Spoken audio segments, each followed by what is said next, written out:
सध्या मराठवाड्यामध्ये मनोज जरांगे पाटील यांची शांतता रॅली सुरू आहे। या रॅलीची सुरुवात हिंगोली पासून झाली, त्यानंतर परभणी, नांदेडहून आता ही रॅली काल लातूरला पोहोचली होती आणि लातूरमध्ये रॅलीला संबोधित करताना मनोज जरांगे पाटील यांनी अत्यंत खालच्या पातळीवर जाऊन छगन भुजबळ यांच्यावर टीका केली, धनंजय मुंडे यांच्यावर आरोप केले आणि गिरीश महाजन यांना इशारा दिला। तर यामुळे कालचा दिवस चर्चेत राहिलेला आहे। तर सगळ्यात अगोदर मनोज जरांगे पाटील काय म्हटले की जसं की आपल्याला पण माहित आहे की मनोज जरांगे पाटील यांची ही मागणी आहे की सरसकट मराठ्यांना ओबीसी मध्ये आरक्षण द्या किंवा सगळे सोयऱ्याचा अध्यादेश काढा।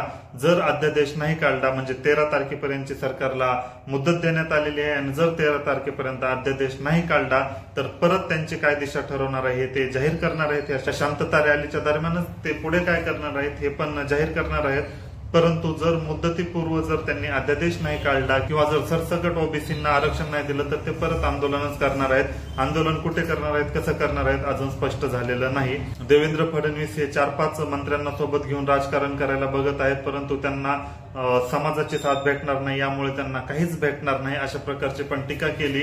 आणि गिरीश महाजन जेव्हा हे अशा प्रकारचं बोलत आहेत त्याच्या पाठीमागे देवेंद्र फडणवीस यांचाच हात आहे, हे 100% आहे असं पण ते म्हणाले। आणि त्यानंतर त्यांनी भुजबळावर अत्यंत खालच्या पातळीवर जाऊन टीका केली। तर भुजबळांना नक्की काय म्हटलेलं आहे, तर भुजबळांच्या बाबतीत बोलताना त्याला काही अक्कल नाही, त्याचे त्यानं येवलेलं जाऊन बघावं आणि जेव्हा अक्कल देत होते ते कुठं बसला होता मला काय माहिती, अशा प्रकारची टीका केली। आणि बाकी जे आंदोलन उभे केले जात आहे त्याच्या पाठीमागे फक्त भुजबळांचाच हात आहे आणि भुजबळांना समाजामध्ये तेढ निर्माण करायची आहे आणि मराठा आणि ओबीसी मध्ये भांडणं लावून तो त्याचं राजकीय भविष्य सेफ करू पाहत आहे, अशा प्रकारची टीका केली। आणि त्यानंतर धनंजय मुंडेवर पण आरोप केले म्हणजे की आता जी शांतता रॅली चालू आहे ती लातूर नंतर 11 तारखेला म्हणजेच उद्या बीडमध्ये पोहोचणार आहे। तर बीडमध्ये शांतता रॅलीची परवानगी नाकारलेली आहे असा त्यांनी धनंजय मुंडे यांच्यावर आरोप केला।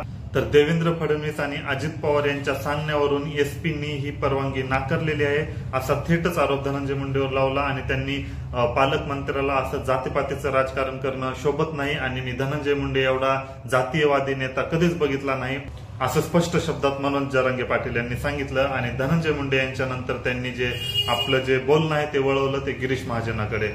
गिरीश महाजनांना उद्देशून ते असं म्हटले की मंत्रीपद भेटले म्हणून तुमच्या डोक्यामध्ये हवा गेलेली आहे, तुम्हाला काय बोलावं, कोणाशी कसं वागावं हे काहीच समजत नाही, परंतु तुम्ही ही गोष्ट विसरत आहात तुमच्या जामनेरमध्ये पण मराठा कुणबी समाजाचे 1,36,000 मत आहेत आणि आता विधानसभा निवडणूक पण जवळ आहे।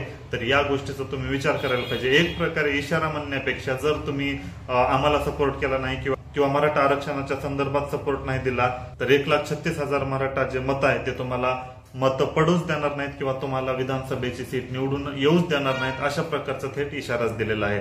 तर कालचा दिवस या सगळ्या गोष्टीमुळे चर्चेत राहिला। तर